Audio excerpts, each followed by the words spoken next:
Ladies and gentlemen, citizens of YouTube, crypto enthusiasts, and digital investors, welcome back to another video. Today, Bitcoin is strong. It has penetrated through 10,000. It is holding very well. And because of that, we are starting to see other cryptos pump and rise as well. I got some great news to cover with you guys today. One of the first things we're going to cover is the exponential volume growth can see Bitcoin match major assets. This is huge, guys, because if we have Bitcoin matching major assets, the price of Bitcoin is going to go up very, very high just from matching other assets. Moneygram shares soar after hours on report of Western Union takeover bid. So basically, it's rumored that Western Union has made an offer to buy Moneygram. And who is Moneygram partnered with? Moneygram is partnered with Ripple, and they are using XRP to facilitate payments in some corridors. And so now Western Union is looking to take over them. Very, very interesting. We're also going to go over Fireblocks launches network for institutions to transfer assets. This is huge, guys. I mean, you combine this with this news here of the exponential volume growth can see Bitcoin match major assets. And now we have institutions, platforms being made for them to transfer assets. See how everything's playing in and coinciding together. Also, guys, thank you so much. Yesterday we were at 8 subscribers, and because of this video that I uploaded yesterday, we are at 1.4k views and 126 likes. Not sure where the 6 dislikes came from, but that's all good. But yeah, so in this video you guys can see that we were at 8 subscribers. My highest viewed video was about 40 views right here, and this video is 1.4k. And how many subscribers are we at for today? We are at 96. So thank you guys so much for the support, and I just want to say welcome to all of you new subscribers. I am just thankful for all of you. Thank you for giving the channel a shot. And with that said, let's just get right into it. So Bitcoin today is at 10,156, up 6% on the 24-hour and up 14% on the 7-day. We have Ethereum sitting at 251, XRP finally getting above 20 cents, resting at 21. Bitcoin Cash at 265, Litecoin at 49, EOS 287, Binance Coin at 18, just under 8 cents for Cardano, 309 for Tezos. That is having a beautiful pump. Chainlink also pumping very nicely, especially on the 7-day, up 18%. Stellar at 8 cents. And let's go ahead and check out VeChain. VeChain up again at 0.0070. And guys, I'm gonna be honest with you, yesterday I actually bought some Theta. So if you look at this chart here, Theta is coming down. It's had a retracement. It went all the way up to about 50 cents. And I was able to pick some up at about 26 cents. And I'm looking for more entries. If it happens, I'm looking to pick up more Theta around 20 cents, 18 cents, and 16 cents. And if it comes down lower, I'll continue to dollar cost average in. I actually just kind of found out about Theta because of the pump, and so I did my research. I believe in it, and I really wanted to hold some of it because I think it could really go far. I'm actually thinking of doing a video on it, so if you guys want a video on Theta, exactly what it is and how it could be extremely big if they do succeed, the partnerships they have, then just let me know in a comment below, and I'd love to cover it. Let's go ahead and check out the Fear and Greed Index. Right now we're sitting at 56. So yesterday on the video, guys, I told you that if Bitcoin is able to make a move above 10k, I think we'll get into high neutral greed. And I said that if we start to retrace from where we are, which was about like a 9.8, 9.6, then we'll probably go into low neutral fear. And voila, here we are. Price went up above 10k and it's gone into high neutral greed. And honestly, guys, I think it's just because of the psychological barrier we are at. 10k, like I said, when we're above it, all the moon boys come out, and when we're below it and retracing from it hard, people get very scared. Google Trends not changing much. It's still at 38. And if we just take a look at the long-term graph, let's just humble ourselves. Still great buying opportunity long-term. We're at a level of accumulation. So I'm still a buyer in this market. I'm not buying heavily as I was a couple months ago in this area. But I'm still dollar cost averaging. I'm still having a good time, and I'm still in some profits. So I hope you guys are also in profits as well. Guys, I found it once I switched my trading strategy to instead of buying when things are pumping and buying when I feel FOMO, I just buy when everybody's crying, right? And if you can make that a habit, when you go into YouTube or you go into any news and the sentiment is super low, the fear and greed index is in fear, it looks like it's crashing, I found that when you go in at those times and you buy, it usually doesn't take very long for the market sentiment to switch and you find yourself in profit. And all you had to do was buy when there's blood in the streets. Warren Buffett. There you go, guys. So I did want to show you guys something on Twitter, right? So control the manner in which a man interprets his world, and you have gone a long way toward controlling his behavior. As you can see, just control what people see, and that's all they're going to see, and that's how they're going to behave, and that's how they're going to act, right? Expand on what you know and expand your viewpoint, guys. Be open-minded. Guys, again, if you could please go ahead and drop this video a like if you like it so far. We're about to dive into the news. That would help me greatly. I appreciate any support that you do choose to give to the channel. I think we're going to be at 100 subscribers today, so let's see if that happens. And yesterday's video was at 100 likes. Let's see if this one, let's just shoot low. Let's see if this one can get 25, because I don't know if this one's going to perform as well. So let's see what happens. With that said, which one should we go over first? Let's see. Let's do this one. Let's do exponential volume growth can see Bitcoin match major assets. Bitcoin is still far from the status of macro assets, but is catching up relentlessly, says Coinmetrics State of the Network. All facets of Bitcoin trading volume are growing exponentially and can easily match major asset classes, says a new report. Released on June the 2nd, Coinmetrics State of the Network casts the spotlight on Bitcoin trading, producing some surprising figures as BTC/USD passes 10K. Measuring volume is difficult with the largest cryptocurrency, Coinmetrics says, given the many types of exchange and associated platforms in the space. The fragmentation of trading volume in the Bitcoin ecosystem prevents a straightforward assessment of its market size, the report concludes. Nonetheless, the future of Bitcoin as an asset class is extremely promising. Coinmetrics summarizes that all facets of Bitcoin's trading volume have experienced exponential growth and, if sustained, will grow to levels similar to major asset classes. So guys, here we have all US dollar markets at 0.5 billion, all fiat markets 1.2 billion, all fiat and stablecoin markets 3.5 billion, all fiat, stablecoin, and crypto markets 4.1 billion, and all of those plus derivative markets is 18 billion. So 5 million a day in Bitcoin. Individual figures conclude 500 million volume per day from major exchanges alone. This, the report suggests, provides the best answer for an institutional buyer considering how much capital to allocate to Bitcoin.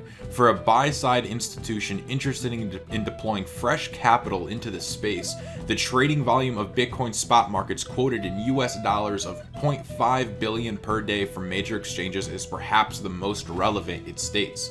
With this level of trading volume, a buy-side institution wishing to not exceed 1% of total trading volume could expect to deploy 5 million in capital per day. 5 million in capital per day.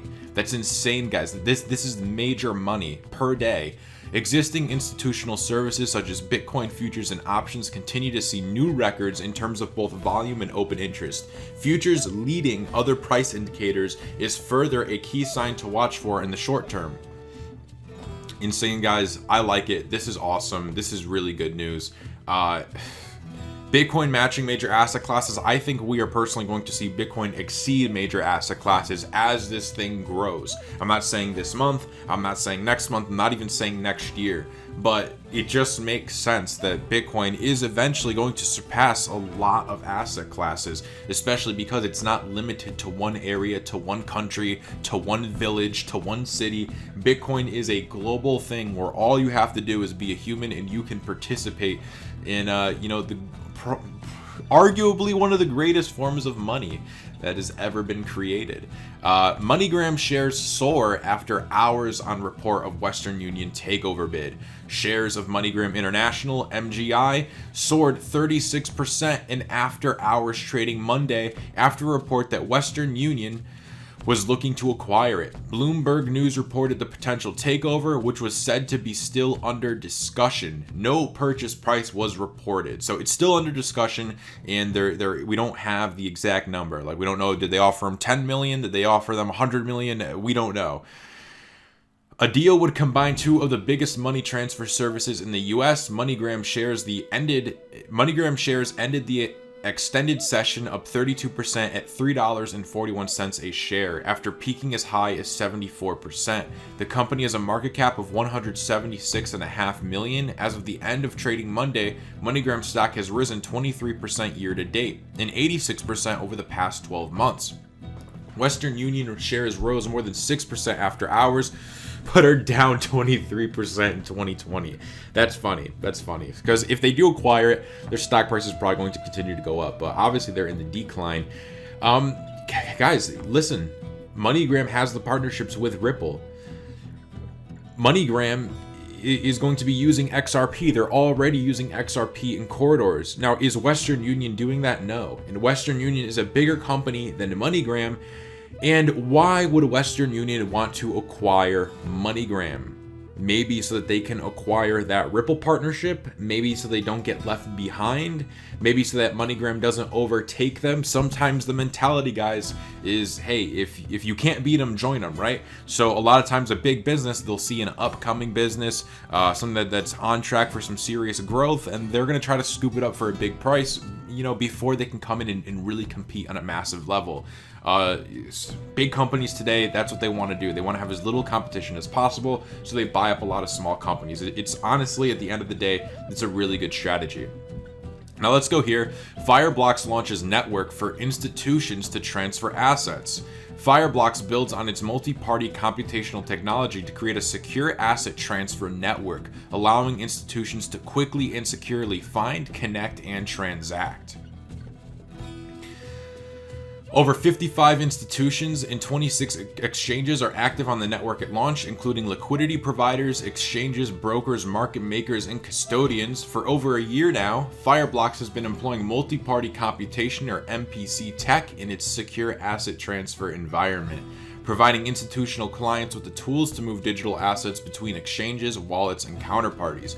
Volume rapidly grew as more institutions came on board to take advantage of the secure platform, which features an insurance policy covering assets both while in storage and in transit. The company also developed a new MPC algorithm claimed to be 800% faster than the industry standard. The newly launched Secure Asset Transfer Network builds on this environment, further streamlining the process of finding and connecting with counterparties. The launch of the Fireblocks network makes it possible for users to store and transfer assets across the entire institutional ecosystem and removes the need for any middlemen. We're redefining on-chain settlement processes by adding an unprecedented layer of security and efficiency, preserving the decentralized nature of blockchain and allowing it to operate at the institutional level.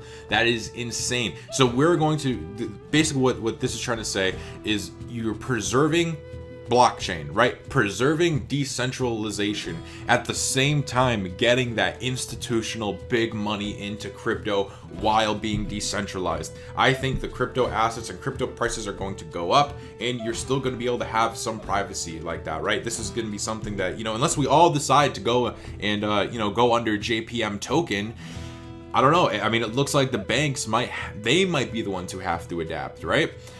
The network has been rolled out gradually since the start of the year, and at launch includes 55 counterparties, 26 exchanges, and supports over 200 tokens. Fireblocks also recently announced that the platform had hit $9.2 billion in transferred assets per month. Planned future developments include the addition of new partners, tokens, and exchanges, along with a mechanism for participants to settle with non-members. This is awesome, guys. Every day, more and more good news comes out. Now we finally have price rising. Everything is just looking like it could set up very, very well. Could we have another pullback? Absolutely, guys. We're not out of the woods yet. We still have to get out of the macro pattern that we are in, and we might pull back down to about 5K, and then we might be ready to really go and start to attack, start to compete, start to try to take back Bitcoin's old all-time high of $20,000. And from there, once we take that, once we confirm it as support, we are basically off to the races. And it's really that simple. If we can break above $20,000 and then we back test that and hold it as support, confirm it as newfound support, Bitcoin is really only going to go up on there, right? So that is the news I have for today, guys. If you guys enjoyed this video, please feel free to drop it a like. And if you like daily cryptocurrency videos, then please go ahead and subscribe to the channel. I'm going to keep you guys updated. Again, guys, I did just buy some Theta. So if you guys want to learn some more about Theta, want to learn why I decided to invest into that coin, let me know. And I'll put together a video just kind of explaining what it is, just so you can make your own decision, right? Please don't go out and buy anything just because I say I'm buying something.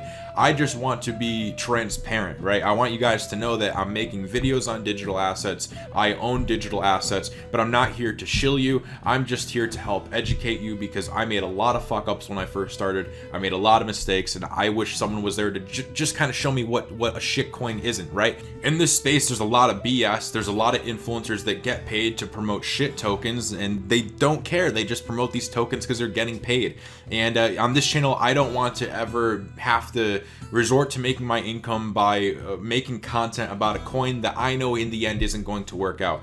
All I want to do is bring you guys factual information with as much of my bias out of it as possible, but I also want to insert my opinion because it is my channel, and then I'll just share my opinion with you guys. But the main thing, think for yourself, form your own opinions, do your own research. I'm not a financial advisor, and you will be very well as long as you do your own research and try to listen to things that don't make you emotional and that get you to really sit down, think logically, and then make your own decision logically. With all that said, I had a lot of fun making this video for you, and I can't wait to make another video for you guys tomorrow. So with that said, I'll see you all on the next video.